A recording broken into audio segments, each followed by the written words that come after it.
பொதுச் செயலாளராக பதவியேற்ற பிறகு, கேப்டன் மறைவுக்கு பிறகு நான் சந்திக்கின்ற முதல் தேர்தல்.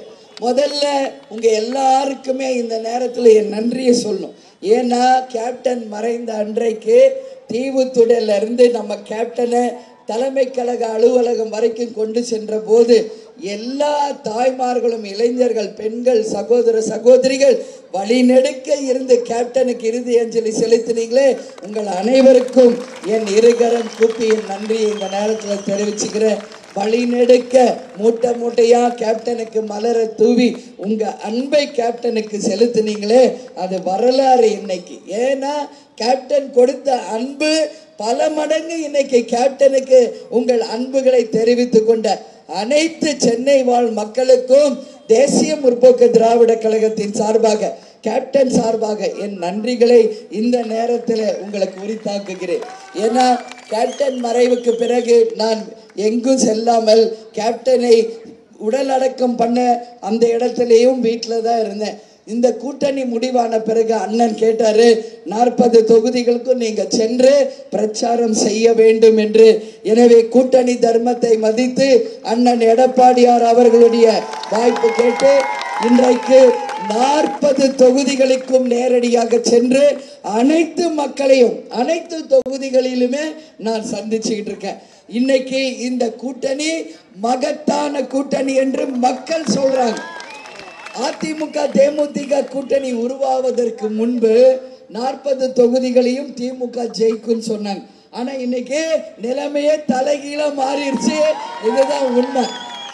எந்த ஒரு ஐபேக் டீமை வச்சு மிஸ்டர் பிரசாந்த் கிஷோரை வச்சு திமுக ஒரு பெரிய ஒரு அளவில் இன்னைக்கு பிரச்சாரத்தை பண்ணாங்களோ, இன்னைக்கு அதே பிரசாந்த் கிஷோர் திமுகவை எச்சரிச்சிருக்காரு.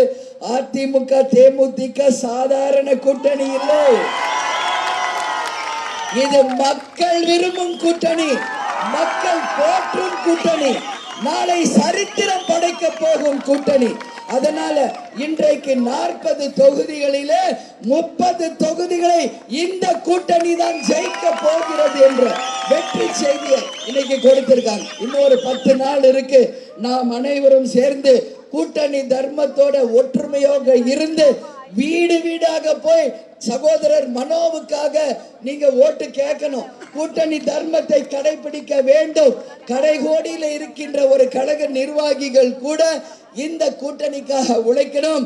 இன்னும் இருக்கின்ற இந்த 10 நாள் நாம் கடுமையாக உழைக்கும் பொழுது 40 தொகுதிகளையும் வென்றெடுத்து நாளை சரித்திரம் படைக்கிறோம் என்பதை இந்த நேரத்தில் உங்களுக்கு சொல்கிறேன். எனவே இந்த கூட்டணி நம்ம ஒரு போர்க்களம் மாதிரிதான். தேர்தல் என்றாலே போர். இந்த போரில் தர்மம் வெல்லுமா அதர்மம் வெல்லுமா என்றால் தர்மத்தின் பக்கம் மக்கள் நிச்சயம் நினைப்பார்கள் என்பதை சொல்றேன். என்கிட்ட எல்லா பத்திரிகைக்காரங்களும் கேட்கிறாங்க, இன்னைக்கு எதிரணியில நிறைய பேர் கூட்டணி அமைச்சிருக்காங்களே, நீங்க 4 பேர் தானே இருக்கீங்க, எப்படி ஜெயிப்பீங்க? அதுவும் அவங்க ஆளுங்கட்சியா இருக்காங்களே. இதுதான் எல்லா பத்திரிகைக்காரங்களும் என்கிட்ட கேட்கறது. நான் என்ன சொல்றேன், 7 பேர் இருக்காங்களா 10 பேர் இருக்காங்களா என்பது முக்கியம் இல்லை. மக்கள் யார் பக்கம் இருக்கிறார்கள், மக்கள் விரும்பும் கூட்டணி எது, அதுதான் முக்கியம்.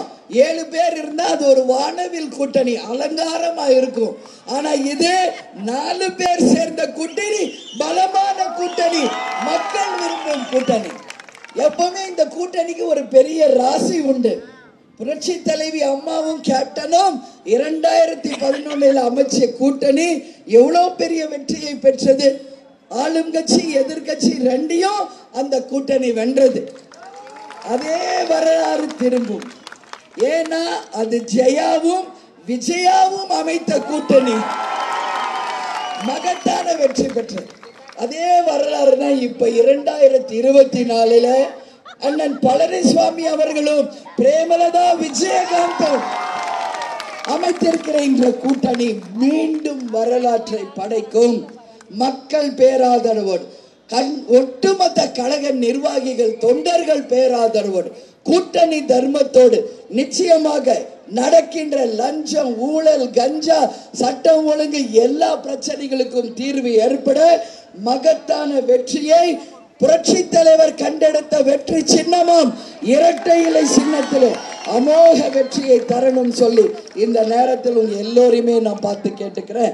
அது மட்டும் இல்லை, 4 என்பதே லக்கி வேர்ட். எப்படின்னா இது வந்து ஒரு ராசியான கூட்டணி. ஏடிஎம்கே 4 எழுத்து, டிஎம்டிகே 4 எழுத்து, எஸ்டிபிஐ 4 எழுத்து. நாம் அமைத்த கூட்டணியும் 4. தேர்தல் முடிவுகள் வரப்போவதும் ஜூன் 4. அதனாலதான் நான் சொல்றேன், இது ஒரு மகத்தான கூட்டணி. 19ஆம் தேதி எல்லாரும் போய் ஓட்டு போடுங்க. நான் சொல்றத நல்லா புரிஞ்சுக்கங்க. 19ஆம் தேதி எல்லாரும் போய் ஓட்டு போடுங்க. அதுவும் நீங்க எல்லாம் சென்னையில் இருக்கீங்க, உங்களுக்கு தெரியாது. 4ஆம் நம்பர் பட்டன், அவர் நம்ம வேட்பாளருடைய பட்டனும் 4வது நம்பர். அதனால உறுதியா சொல்றேன், அவருடைய வெற்றி இப்பொழுது உறுதி செய்யப்பட்டு விட்டது. எல்லாமே 4. இன்னைக்கு தேமுதிக சார்பாக போட்டியிடும் 5 வேட்பாளரில் கேப்டனின் புதல்வர் விஜய பிரபாகர் விருதுநகர் தொகுதியில அவருக்கும் 4வது நம்பர் பட்டன், சகோதரர் மனோ அவர்களுக்கும் 4வது பட்டன். வெற்றி உறுதி உறுதி உறுதி. அங்காள பரமேஸ்வரி கோவில் முன்னாடி சொல்றேன், மாபெரும் வெற்றி புரட்சியை இந்த தேர்தலில் நமது மக்கள் பேராதரவோடு மகத்தான வெற்றியை கொடுக்கணும். இந்த பக்கம் திரும்பினா முருகர், விநாயகர், இந்த பக்கம் அம்மன், எல்லா தெய்வங்களினுடைய ஆசீர்வாதத்தோடும் மக்கள் ஆதரவோடும் மாபெரும் வெற்றியை இரட்டை இலை சின்னத்துக்கு நீங்க தரணும்னு கேட்டுக்கிறேன். 19ஆம் தேதி சீக்கிரமா போய் ஓட்டு போடுங்க. இது சாதாரண கூட்டணி இல்லை, சலசலப்புக்கு அஞ்சாத பணங்காட்டு நரிகள் என்பது இந்த தேர்தலில் அவர்களுக்கு பாடத்தை புகட்டி மகத்தான வெற்றியை நமது சகோதரர் மனோ அவர்களுக்கு 4வது நம்பர் பட்டன் புரட்சி தலைவர் கண்டெடுத்த வெற்றி சின்னமாம் முரசு, வெற்றி சின்னமாம் இரட்டை இலை சின்னத்திற்கு நீங்க ஓட்டு தரணும்னு சொல்றேன். முரசு சொல்லி சொல்லி அப்படியே வருது. ஆனா இன்னைக்கு முரசும் இரட்டையிலையும் ஒன்னா சேர்ந்துருச்சு, அது வேற கதை. அதான் இது வந்து இரட்டை இலை சின்னத்திற்கான தொகுதி. அனைவரும் நீங்கள் வெற்றி சின்னமாம் இரட்டை இலை சின்னத்திற்கு மகத்தான வெற்றியை தர வேண்டும். எல்லாரும் சொன்னாங்க விஜய் பிரபாகருக்காக நீங்க போய் அங்க வேலை செய்யலையான்ட்டு. நான் என்ன தெரியுமா சொன்னேன், 40 வேட்பாளர்களும் எங்க பிள்ளைங்க தான். விஜய பிரபாகர் மட்டும் கேப்டன் பிள்ளை இல்ல, எல்லாருமே எங்க பிள்ளைங்க தான். 40 தொகுதிகளையும் வென்றெடுத்தால் தான் இது ஒரு இமாலய சாதனையா இருக்கும். செய்திகளை உடனுக்குடனும் துல்லியமாகவும் தெரிந்து கொள்ள சப்ஸ்கிரைப் பண்ணுங்க.